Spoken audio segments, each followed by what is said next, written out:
बहू, जी माँ जी। अगर ओढ़ने के लिए कपड़ा कम पड़ गया हो तो मैं मंगा दूं तुम्हारे लिए। क्यों माँ जी? तुम क्या अपने घर में 1 मीटर का घूंघट लिए घूम रही हो?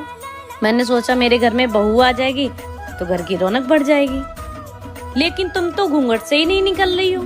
वो माँ जी, मेरी मम्मी ने कहा था कि ससुराल में घूंघट डाल के ही घूमना। तुम्हारी माँ ने कुछ सोच के ही बोला होगा, लेकिन हमारे घर में ये घूंघट नहीं चलता। ठीक है माँ जी।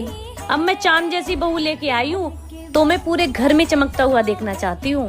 माँ जी, मैंने सोचा था मेरी सास बहुत खड़ूस होगी, पर आप तो मेरी माँ से भी प्यारी हो। चल जा अपना काम कर। छोटी। हाँ दीदी। मैं अपने ससुराल जा रही हूँ। क्या आप फिर से ससुराल जा रही हो? दीदी आपको पता है ना जीजू आपको कितना मारते हैं। नहीं, मैं नहीं जाने दूंगी आपको ससुराल। अरे नहीं छोटी, ऐसी कोई बात नहीं है। छोटी मोटी गलतियों पे तो ये सब होता ही रहता है।